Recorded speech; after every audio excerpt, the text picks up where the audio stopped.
and foiled his best laid plans. This was one of two life-changing tragedies that changed his life forever. During his resulting and prolonged stay in the hospital, and as he took a year to learn to walk again, his wife Deborah hired temporary dentists to keep the clinics open. Yet, when the businesses performed poorly under the temporary staff, family finances plummeted. And with all his medical bills accumulating, Nozawa felt he needed to return to work, but could not. That's when Nozawa realized he could not perform his dental duties to the high standard he was accustomed. The accident took away his sight, and even with assistant devices for the seeing impaired, he felt his dentistry skills were now substandard, which made him have to close his clinics to so many patients that loved him so much, and the work he did for all of them. Then again, tragedies hit again, and this time he came close to death. Dr. Randall George Nozawa, now blind, got caught in the middle of a couple's domestic violence incident on one fateful night. The heat of the domestic violence, Dr. Nozawa was shot in the head from 12 inches away. The crime shocked and rocked the community of Gig Harbor, where it occurred, and received its due amount of attention in the area newspapers. Looking back on it, Nozawa said that getting shot feels like thumping your forehead with the heel of your hand. It does not hurt. He did not yet know that the bullet had shattered and bore a hole through his palate, destroying molars, nearly severing his tongue, and destroying his only eye. All he knew was that he could not see, and he was bleeding. Dr. Randall George Nozawa, after all his pain and enlightenment due to near-to-death experiences, now the doctor is here for the world and you, the audience, to learn, listen, and awaken. Some of the subjects he's going to touch on are the 8 pillars of wellness, which are nutrition, mental, emotional, physical, spiritual, relationships with self, others, with the environment, management of toxins, finances, many of the new technological advances that have brought many solutions and conveniences, but also more new problems. And sadly, greed, power, and sex.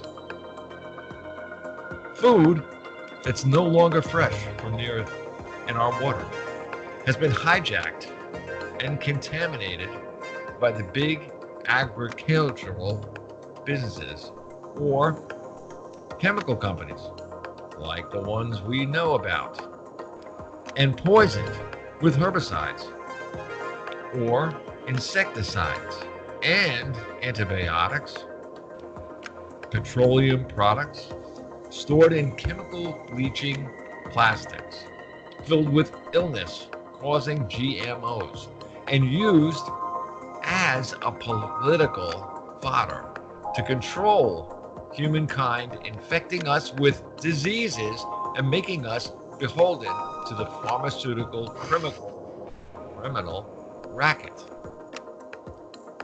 Combine the enormous stresses of earning an income, inactivity because of work requirements, and travel, the toxins building up in our bodies, divine gifted bodies, and sliding further down a sinkhole of hopelessness and helplessness. Humankind is suffering suffering, and dying. Call the doctor today on his shows. Talk to the doctor. Listen to a show that will probably be a #1 daytime listening show on or before the year 2020, I predict. With great respect, it is Pyramid One Worldwide Radio Network's honor to introduce Dr. Randall George Nozawa. Now, before we begin, I'd like to play something for you. It is from or about the person who is going to be Dr. Randall George Nozawa's guest. The name of the company is Ski for Light. Now, Ski for Light Inc.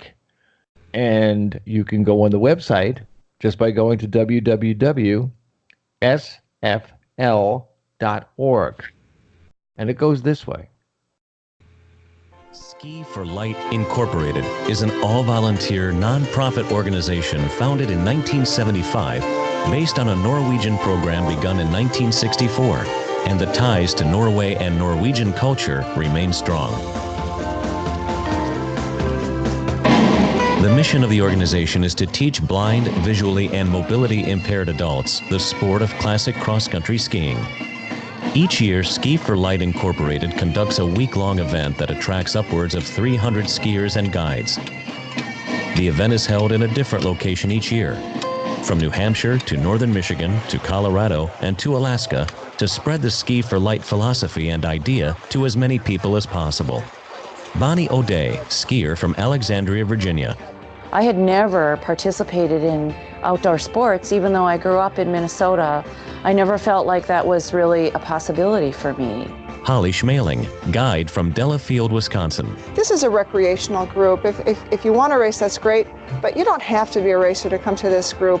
We're all here for fun and just to be out on the snow and enjoy the snow. During the Ski for Light week, each disabled skier is paired for the entire week with an experienced, sighted, able-bodied cross-country skier who acts as a ski instructor and guide. Pull, turned into a 2. All right. Faster.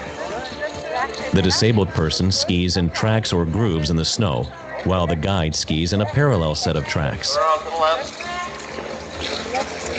The guide tells the skier about upcoming changes in the terrain and trail, offers instructional tips and suggestions, going across the road, down, support as necessary, encouragement, and describes the countryside.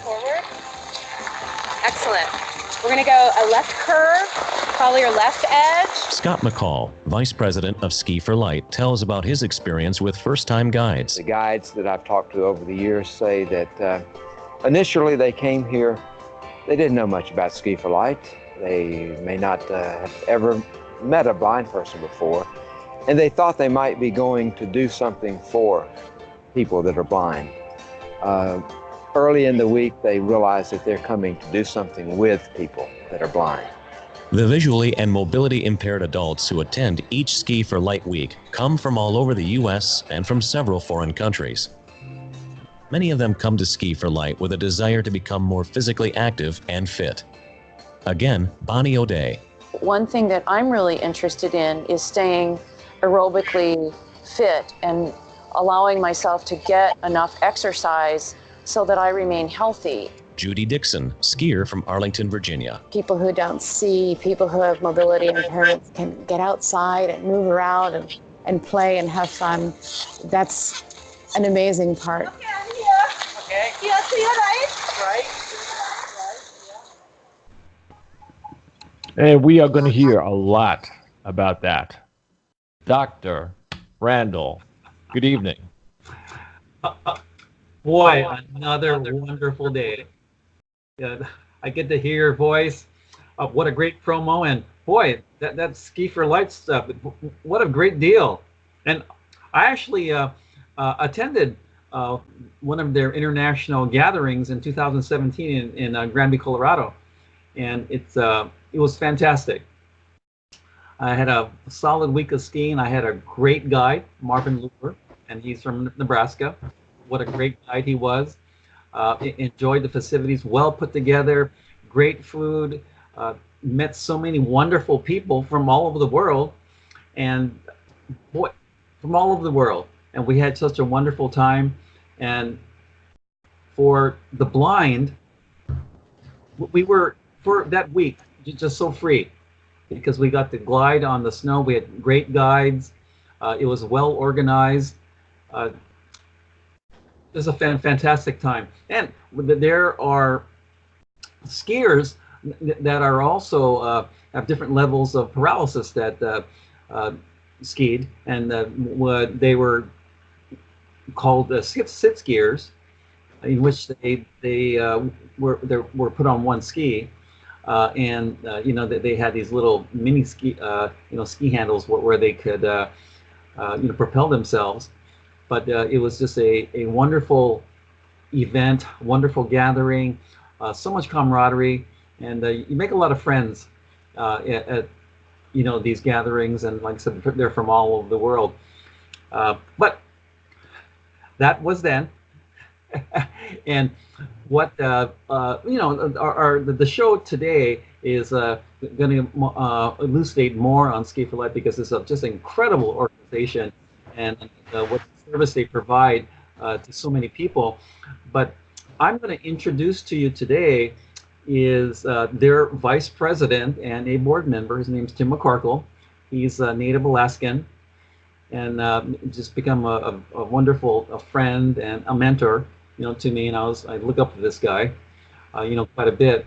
But Tim, native Alaskan, went to University of Colorado, got his degree, got his MBA at the University of Washington, finishing in top 10% of his class, and one of the most prestigious business schools in our country, and ended up being a teacher of business there.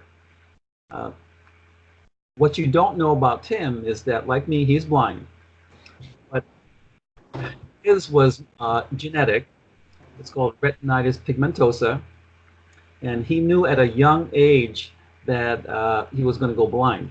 A very studious guy, and always with vision problems when he was much younger.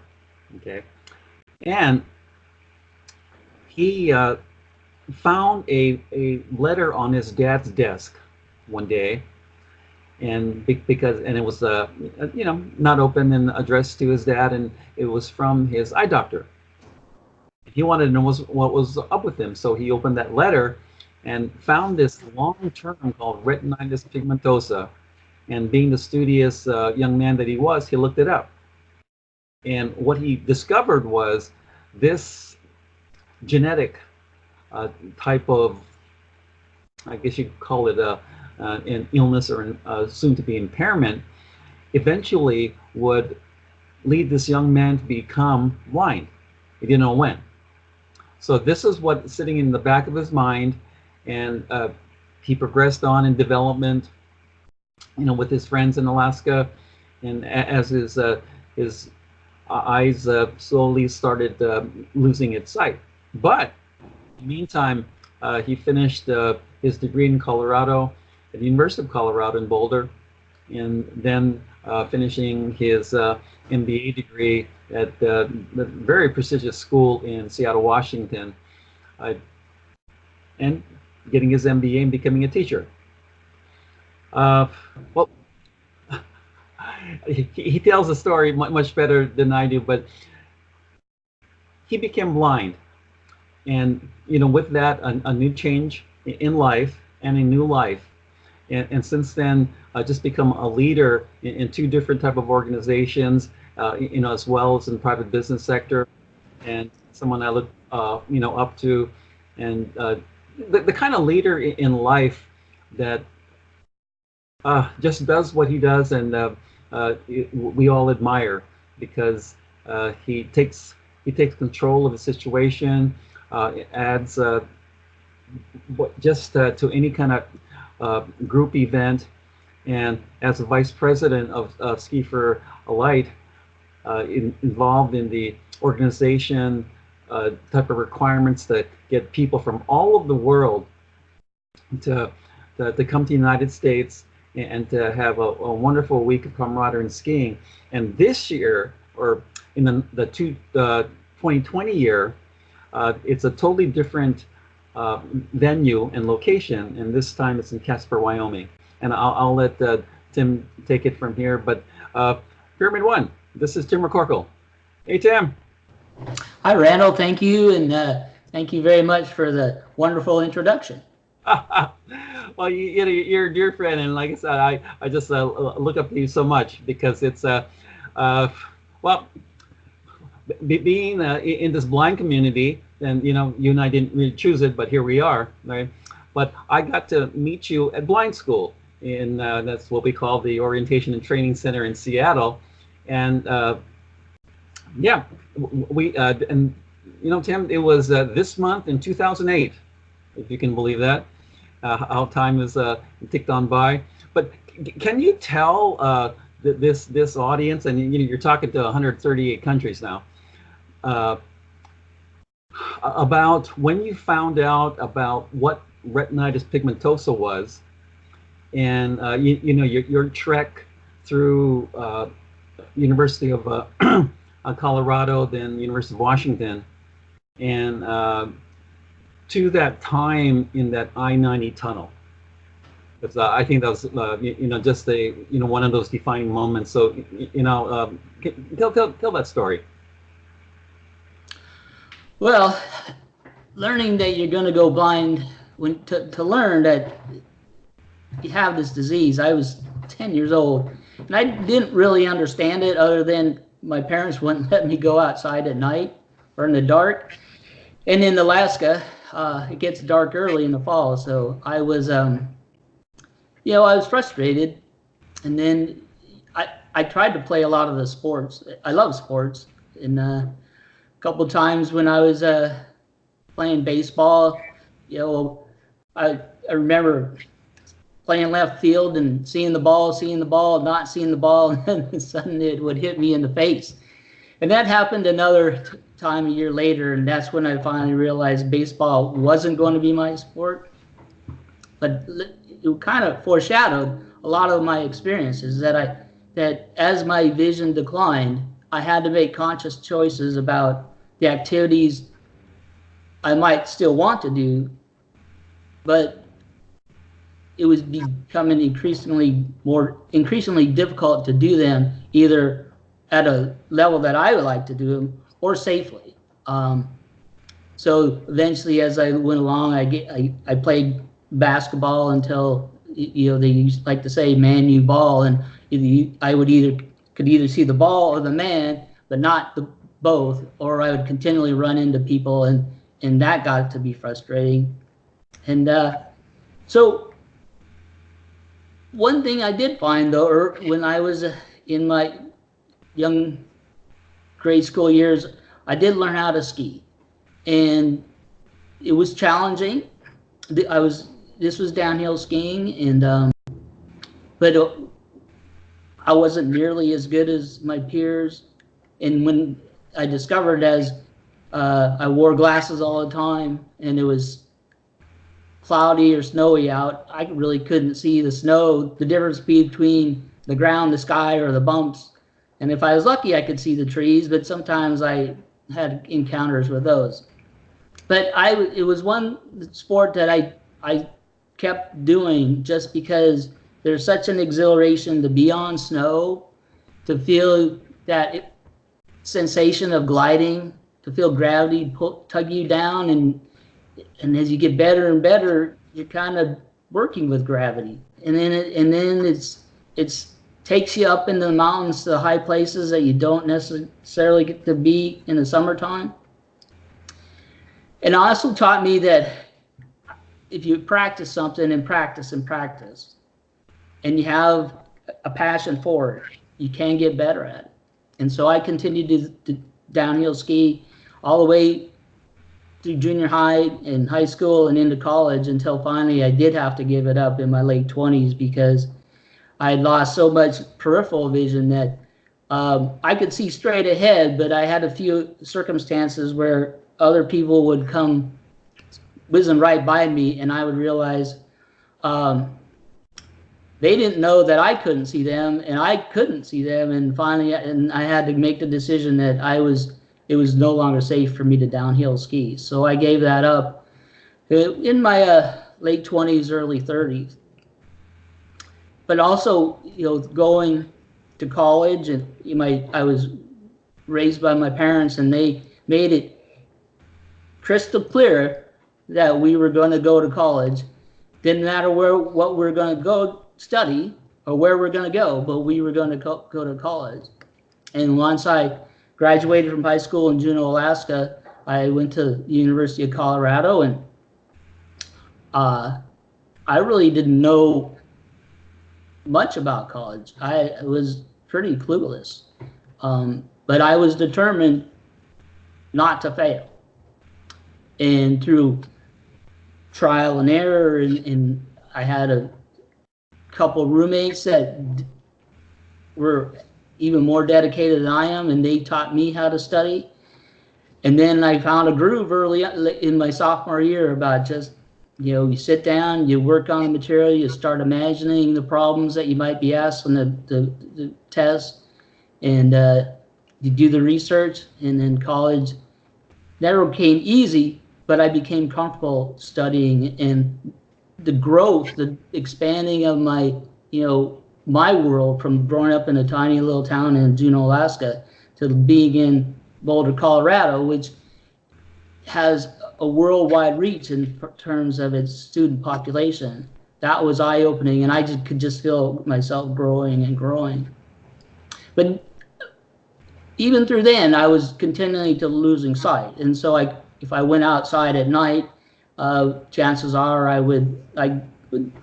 could walk by a friend and not even know they were approaching me, or I could stumble over stairs or trip over a curb. And so it was never far from my mind that I was having a slightly different experience than my peers. But I went back after graduating from college. I went back home to Juneau and worked in the state government there, and finally finished. When I left state government, I was working in the Division of Finance, which is something I enjoy, is numbers and accounting, and that's why I decided to go back to graduate school at the University of Washington, where I graduated with an MBA in finance. But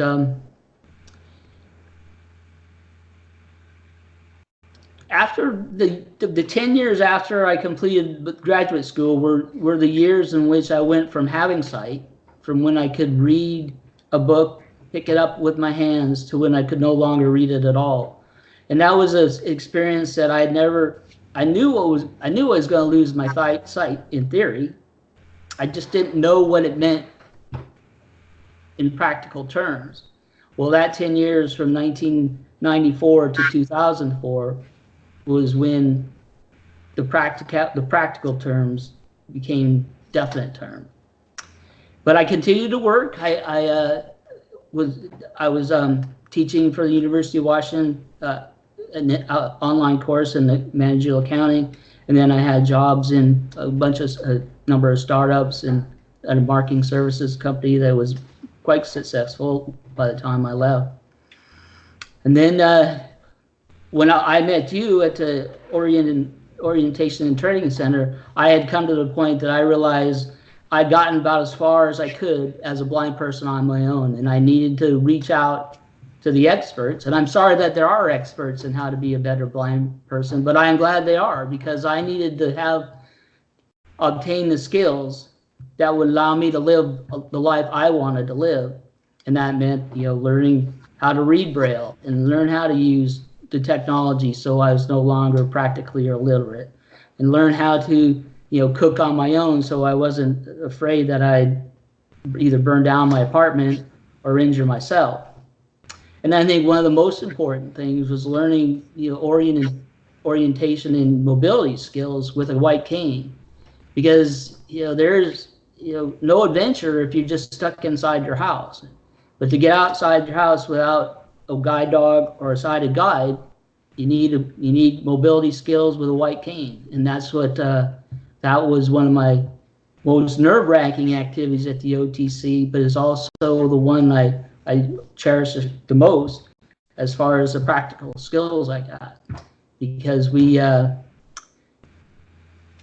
to walk all over the city in downtown Seattle, and that's can be a loud and noisy place. There's always construction, but you learn the techniques, and after a while you figure out, yeah, through good planning and good technique and keeping composure, I can get from point A to point B, and I'm not limited to just staying at home or waiting for somebody to come by and take me out if I need to go out. So that's kind of, a short version of my journey into blindness. Yes. Yeah. We had a very I thought a very wonderful class in 2008, and a lot of different characters, and then many very young people, and just older folks, like me, but we sure did learn a lot. And then from there we've basically have skills to kind of get along, and from there we have to choose a direction in life. And now, with you, because one, you're very you like finances, you like numbers and things like that. And can you tell the audience about you're a board member with the WCB and also with the SFL, and you're a vice president of SFL. Can you tell the audience a little bit about both those organizations, and then from there you were drawn to Ski for Light, and initially as a participant, and you stuck with it, and obviously you love skiing, and so everyone knows Tim is one of the fastest and best blind skiers there are in our country. And he's gone to Norway to ski there, and then recently has finished a 55K, which is an awfully long way. And I back when I could drive, that's a long way to drive, yet you ski the darn thing. So can you tell the audience a little bit about what WCB is, and then how your heart was pulled toward SFL? Yes, the WCB is the Washington Council of the Blind, and they're an affiliate of a national organization called the American Council of the Blind. And they're in what both the national and the state affiliate are. We're consumer advocacy oriented organizations that we work to advance the cause of people with vision loss, and also to raise public awareness for, blindness is a low density disability. There's not, thankfully, again, there's not all that many of us, but because there's not all that many of us, many folks who are not blind or visually impaired don't have the occasion to run into us very often. So what we do in the ACB and the WCB is, talk about our experience, advocate for the rights of the disabled, especially those of us who are blind. And we also, as I learned going through my blindness, it helps to have others around you that have had similar experiences. And each organization provides a great pool of resource of people who have gone blind, who have been blind since birth, who are going through the process of being blind. And I think it's one of the things, I would not want anybody else to be blind from here on out.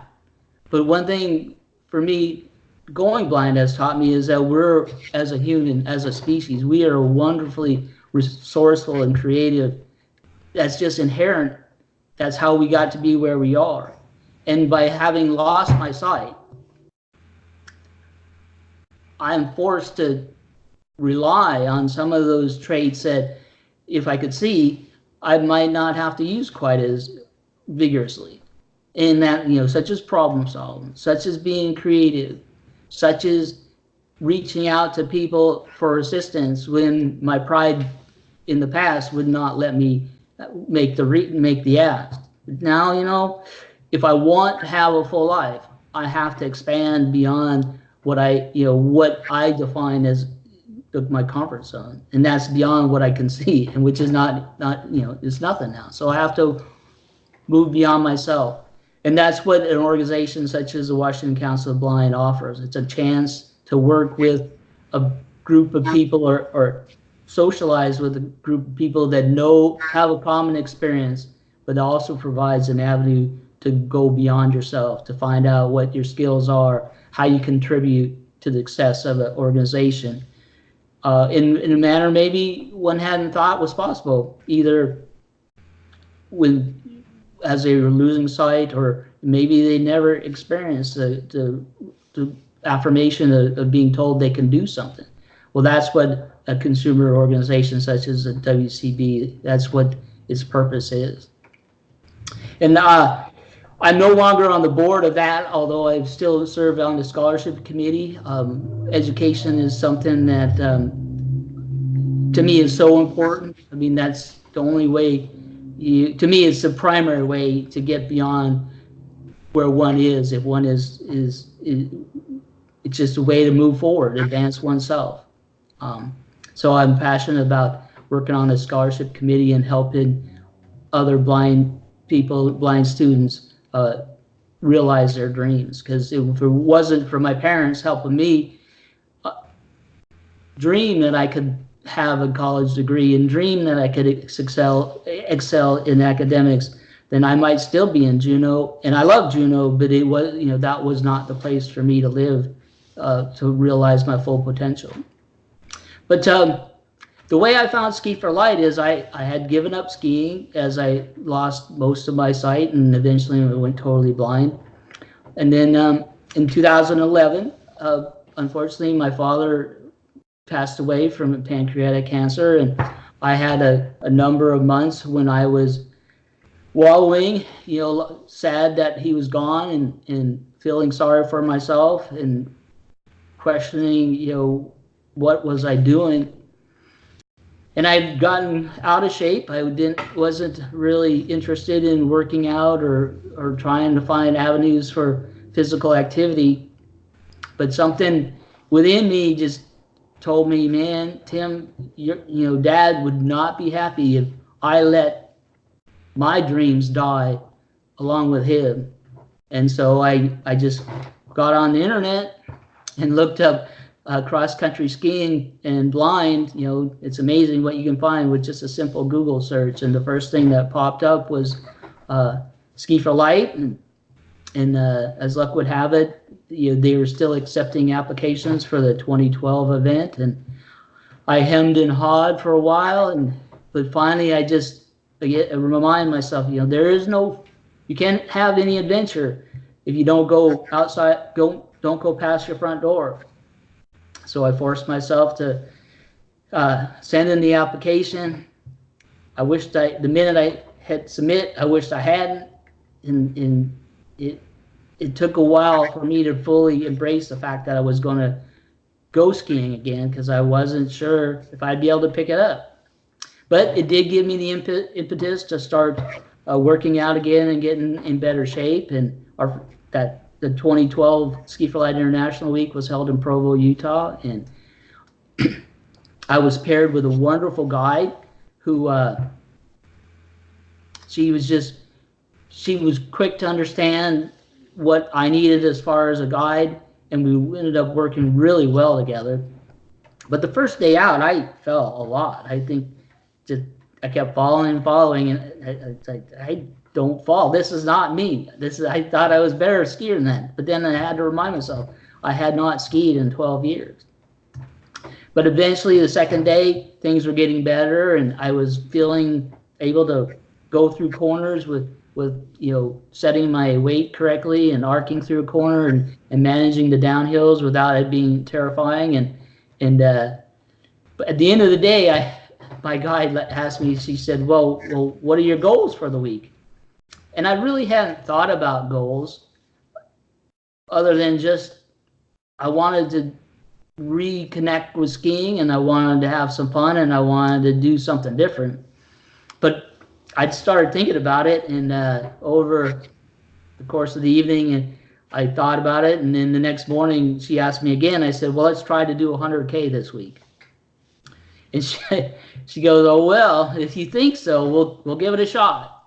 But we ended up that you ski for 6 days each week, and so we had 2 days down, and I think we were about had covered maybe 15 to 20K. But each day after that, we would ski at least 20 kilometers, and one day we managed to fit in 25, and that was the one that got us close. And then finally on the last day of the event, on the last day of the event we have a race, and this time I competed in the 5K race, and it's pretty funny. We had estimated our time at 43 minutes, and when we came across, my guide said, it looks like we finished in 46, and I was kind of disappointed. But anyway, we went out after the race and skied another 5 kilometers, and that got us 103 kilometers for the week. So my goal, I was really satisfied. And then the greatest surprise of the week came at the banquet when they're announcing the awards, and we'd actually finished the race in 33 minutes, and I ended up finishing third in my class, and so, third in my age group and vision classification. And so from then on, I was hooked. I've been skiing ever since, and then I was lucky enough to go to represent Ski for Light in Norway in 2014, and I've skied at the Canadian Ski for Light, and as you said, I did the American Birkebeiner race in Wisconsin last fall. And then I've been on the board of the Ski for Light since the 2014, and it's just, to me, I have some skills in management and in business and in leadership, and I owe it to the people that created and nurtured this organization since '75 to do everything I can to make sure that it's still around 50 years after me. So that's why I'm on the board, and what Ski for Light means to me. Well, no, Tim, since I've known you, yours is one of those things where you're analytic like I am, and then you scrutinize things, and you find all these creative ways to master something. Because even working with the computer and with that audible software that we use called JAWS, it's mechanical voice, and what I found and what you know is that it doesn't read everything. And so what you taught me is that, well, if you can't find things one way, you got to go keep on searching, because it's not going to drop in your lap. So what you taught me was persistence and just kind of being more creative. But for you, especially for Ski for Light, you not only have become one of our country's fastest and best blind skiers, but you've really added to that organization because of your finance and marketing and management kind of background. What do you see for yourself? And you can say as related to Ski for Light also, but what do you see for yourself in the future from where you're at now? Well, I want to, my goal is to continue to expand my horizons and grow, and that means pushing myself into nudging myself in the areas where I'm not comfortable. So as part of it is public speaking. The part of it, especially with Ski for Light, will be in the fundraising arena. But yeah, the goal is not I stagnated. I have had periods of stagnation in my life, and you never get that time back. The arrow of time only flies in one direction, and I'm constantly reminding myself of that, because it's okay to have downtime, but you also have to keep in mind that it's best to be moving forward. And I try to, that's what when I am learning the little things that can, make my life easier with the computer, that's just a little bit of the piece, filling in the gaps in my knowledge that makes me more efficient and more effective, and limits the frustration a bit. And also I think it helps me when I'm talking to other people, either whether they're sighted or blind. I can share what I've learned and maybe help them accomplish a task or get moving a little bit farther forward than they were had I not had the experiences that I had, or had I not pushed myself or nudged myself to learn something new or have a different experience. And maybe I might have preferred one that might have been much more comfortable. Now, if you can share with the audience here, because you do a lot of traveling, and traveling meaning air travel. And like I said, for the things that we, as sighted people, at one time we would take for granted is you hop in your car, and what we're talking about in Seattle, Washington, this is Seattle Tacoma Airport, SeaTac Airport, and you'd find either a separate garage or someplace to park your car, and you get your luggage, and you find your you check in, and you find your gate and all that. You do a lot of traveling now. As a guy that can't see, can you explain to everyone what you do, to how you even get there, how you find your gate, and how you even get your ticket, and how do you end up getting to your gate? Can you explain that to everyone? Oh yeah, sure. One thing I discovered through trial and error for travel is you got to plan ahead. Not just in terms of buying the tickets, but thinking about where I'm going to go, finding out what venues are there, what airport I'm going to be flying into, and researching about the airport to find out. So I have a little knowledge of what to expect when I land. But yeah, when I, as far as making airplane reservations, I use either the various online sites like Expedia or the direct sites with United or Alaska or Delta or Southwest. And the one thing about over the years, all of those online sites have changed in the how well they interact with a screen reader. Some have gotten better and some have gotten worse, but they never stay the same. So I always have to be prepared to have a little bit of frustration when I am making a reservation, but I also have to try to keep in mind what is my goal. My goal is to get the ticket. I could also call up, and I have called up customer service when I've been more frustrated than I want to be, but usually I'll make a ticket online. And then as far as getting to the airport, I usually will take a local shuttle service, or recently I've started taking a Lyft or an Uber ride.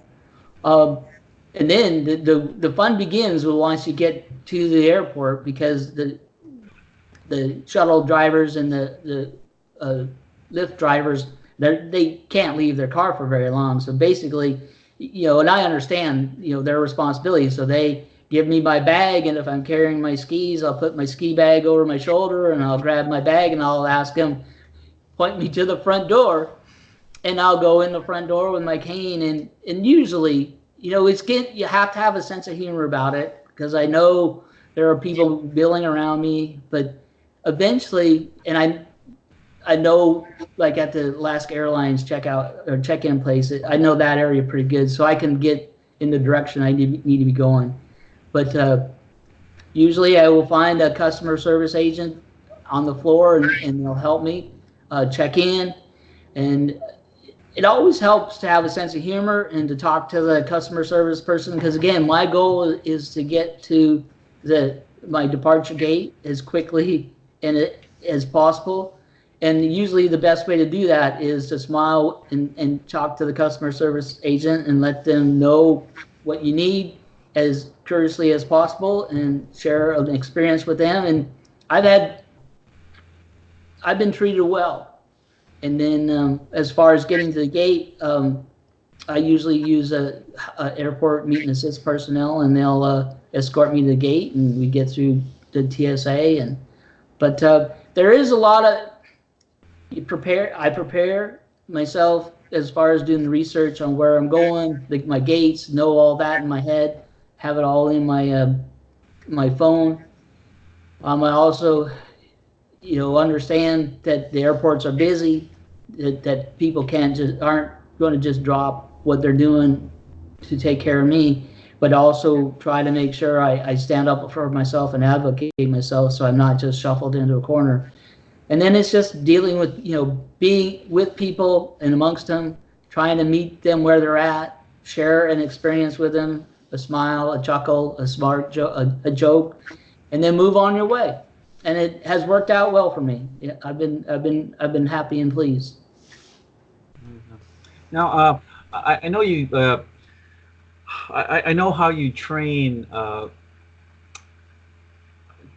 For the season, and it's very high level, and very competitive, and very high intensity. Where do you want to take your competitive skiing to? As far as are there certain times that you want to shoot for or accomplish for your 10K, or do you want to do a longer race than the 55K? What's ahead of you? As far as like race times, it's going to differ on every course, but my fastest 10K time has been like a 55-minute. I'd love to take 10 minutes off that, but I have to get a little bit smarter about my training. I tend to go peaks and valleys, and I need to smooth that out so I'm more consistent with my training. And I'd like to do more of I enjoy the long race that we did my guide and I did this past winter in Wisconsin, the 55K.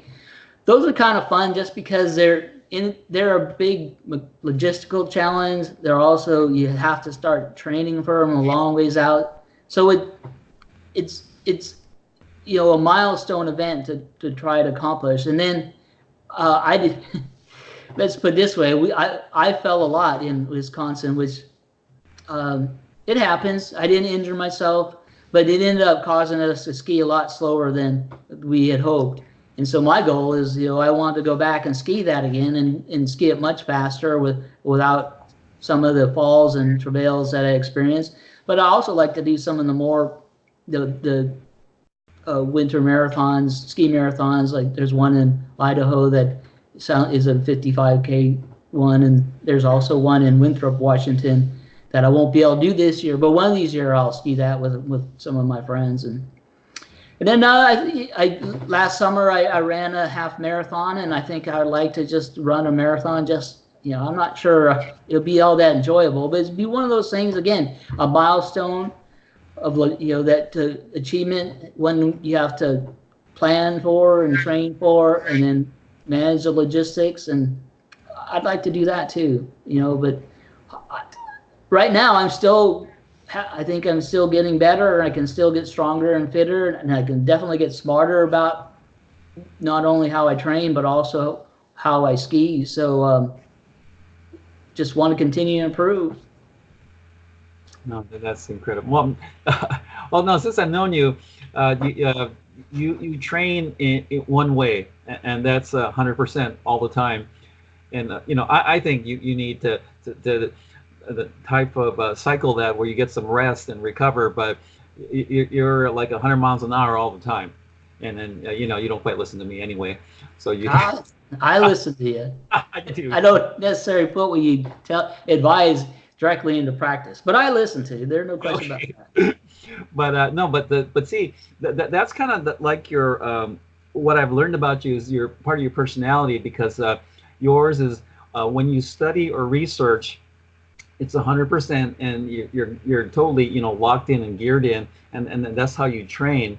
I said, okay, you know, but that, you know, that's the, you know, that's the personality, you know, that's the subconscious rules that you live by. And so, you know, that's why you're so successful as a skier, but also as a business person, because, you know, if one is that you convince yourself that you'll figure it out, and, you know, because you can't see it, you'll find just another way. And then you go through all those, you know, not 1, 2, 3, or 4, could be half dozen options, and, you know, you kind of learn things sideways. But you have to be creative that way, otherwise you're not going to get what you want. But now, can you talk about a little bit about the Ski for Light International gathering? This time it's a totally different venue in Casper, Wyoming. Yeah, we'll be, as you said, it'll be in Casper, which is in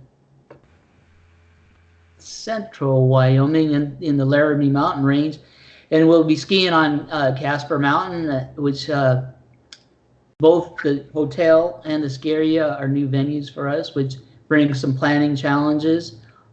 It's a small airport, so people are going to, unless folks drive, everybody's going to have to either fly from someplace and transfer planes either in Denver and Salt Lake. So that creates some logistical challenges for getting our participants to our venue, the host hotel. But we'll probably have somewhere around 250 people all told there. The skiing is, it'll be at about 7,800 feet. So it's up at elevation again, which presents a challenge for those of us that, you know, you and I are at, well, I'm at 75 feet above sea level. So not much elevation here. And that will pose some challenges for some folks that maybe the elevation is sort of, it seems to be sort of random in who it affects, you know, who gets some elevation sickness or altitude sickness. But luckily I haven't had too much go wrong in Colorado and the Utah event, so hopefully it'll go well there. But yeah, it's going to be a fun, interesting place. You know, Wyoming is a very small state population-wise, big as far as resources and space, and the folks in Casper are excited to have us, and I think it'll be a great event as long as we have snow. We can make anything work as long as we have snow. Yeah. Now, when I went to the Granby event, you know, I've met a lot of people from all over the United States and from outside the country. Now, what is your kind of view of all the folks that come from overseas and all that? Is there still a good population that comes from outside of the country to attend this? Or what do you think about that? I think this year so far we have upwards of 20 people registered coming from out of the United States. So we had just received an application yesterday from a gentleman from Barbados. He skied with us before, so he knows what he's getting into. But we have a big contingent of people coming from Scotland and the United Kingdom. About 10 folks from England and Scotland. Another close to 10 people will be coming from Norway. So that's our tradition. You know, our Ski for Light was based on the Ritteren, which is an event that's held in Beitostølen in Norway every year, and it's great to have our Norwegian counterparts come over, and they're such good skiers and they have fun. They always have fun. We're at our event, and they remind us, you know, that we're a small world. You know, we're not that far. We're that far apart in distance, but once you're together and enjoying a common love or common activity, we're not that different. And it's a good reminder, and I'm glad we do have as many people come to our events from outside the United States as we do, because it's nice to hear the different accents. And especially, you know, I think I've traveled internationally as a blind person, and that is added level of nervousness for me. And so I appreciate when the folks that are coming from Europe or or elsewhere are coming to Casper, Wyoming, because when I went to Norway, I just flew into Oslo. So the difference to have it for someone planning a trip from, let's say, London to get to Casper seems to be daunting for me. But I appreciate that they're going to make the effort, and once they get amongst us, we'll make them comfortable, and hopefully they'll have a great time. No, that's wonderful. No, the event that I went to a few years ago was so well planned, and just you know, I know that you're you know, in that organizational part where you plan for, you know, all the your guests to have a good time, and, you know, make it easy access to you know, to eat and to find your way back, and, you know, there's tons of entertainment there. So you know, it's you know, to me it was just well organized, well planned, and that there was no lags, and there was always everyone's very helpful. You know, we're a whole bunch of blind guys walking around, right? But it's a great very light atmosphere, and so it's you know, it's kind of, you never quite really get lost, because there's always you know, people helping each other out.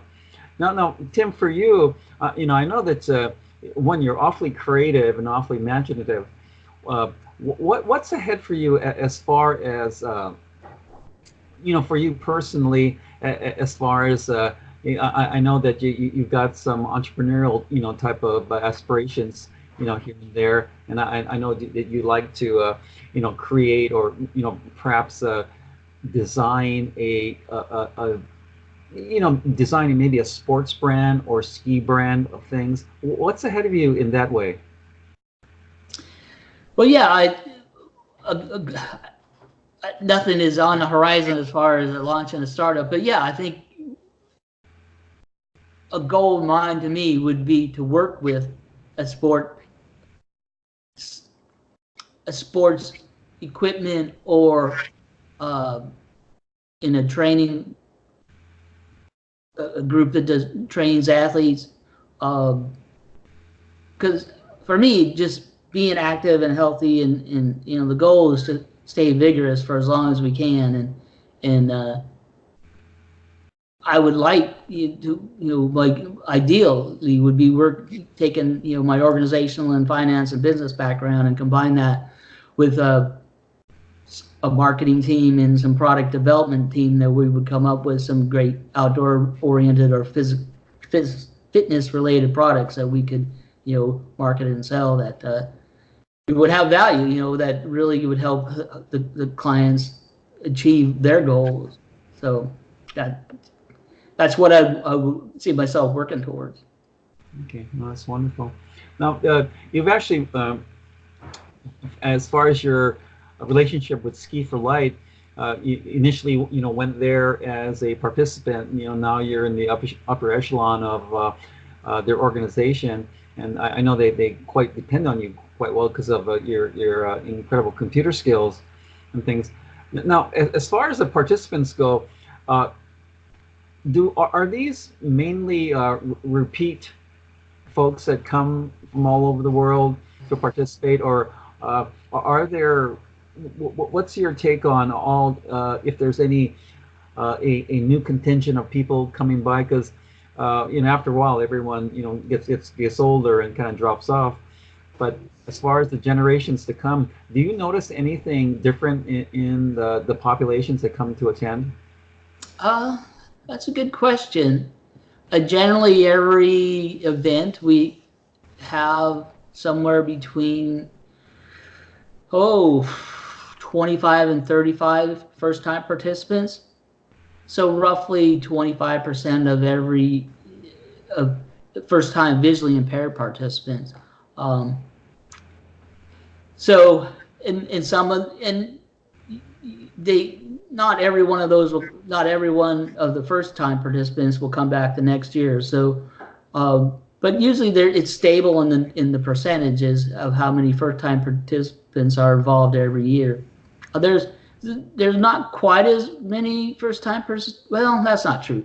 It depends. The first-time participants in terms of guides, it's kind of varies a bit more. But and yes, we all are.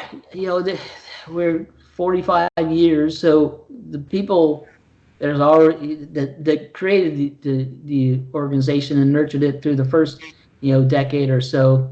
They're slowing down or no longer involved, and so now we're in the second and the third generation of leadership, and it's a challenge, I think, for every organization to maintain the knowledge of the people that have been involved forever, and also bring in new people to help share the load and bring in maybe new ideas and some a different perspective. And I think we always are confronted by that, but we have a very strong core of leaders with Ski for Light, and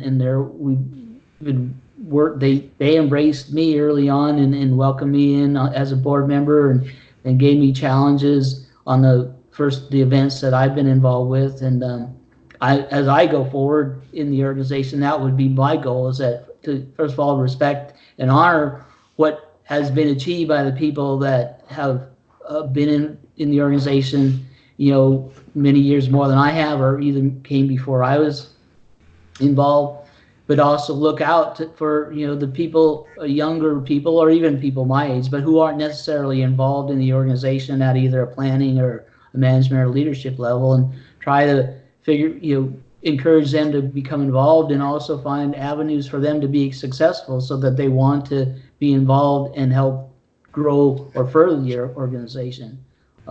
I mean, to me, the only way Ski for Light should ever die out is if there's none of us blind people, and I don't see that happening. So I have to keep it going for at least as long as I'm alive.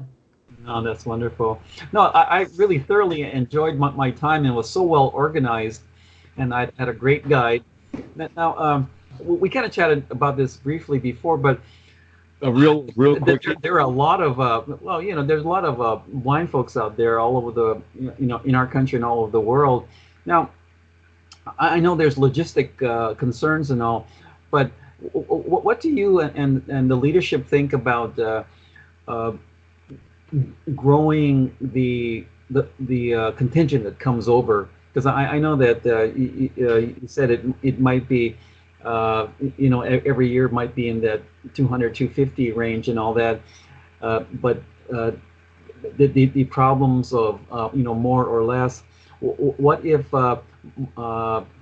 you chose to invite more people over, or grow it to 300, 350 and all, and has that ever been discussed? Because I know there's going to be more challenges with housing, lodging and food and transportation and all that. Has the leadership given that much thought? Yeah, we do constantly look at our numbers, both historically and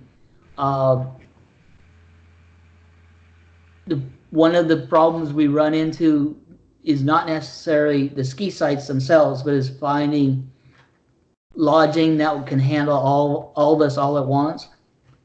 So that would be probably one of the challenges we would foresee if we wanted to try to grow it, grow the total number of participants by 25 to 30%.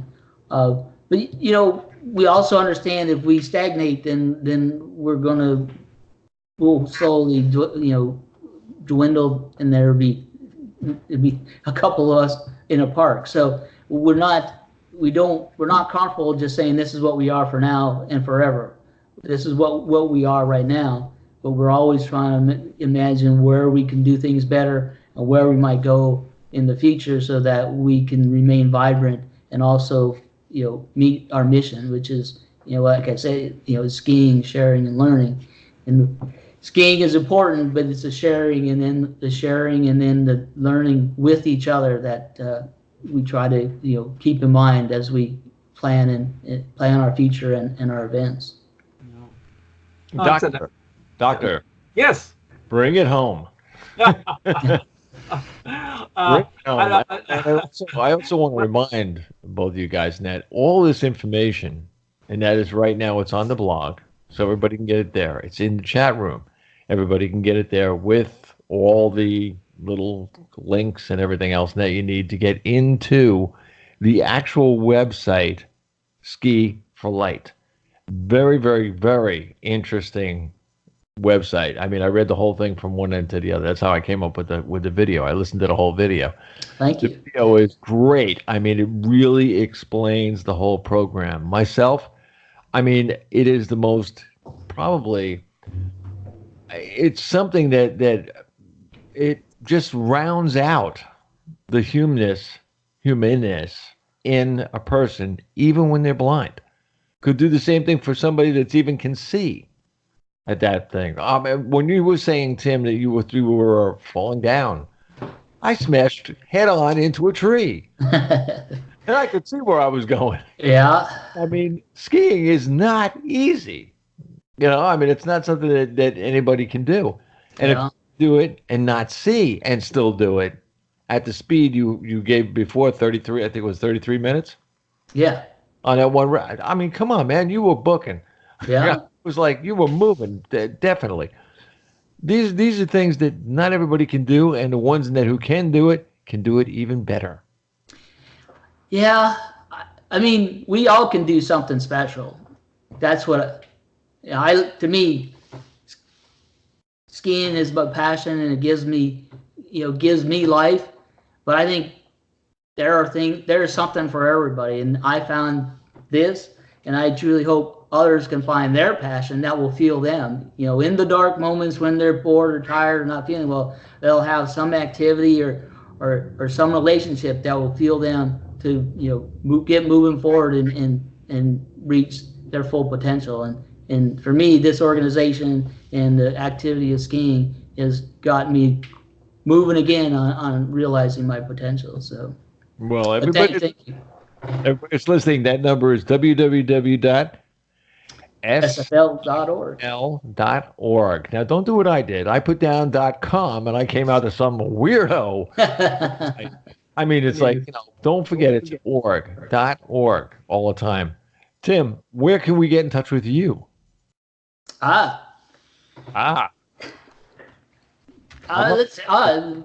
you can get me through the SFL.org site, or my email address is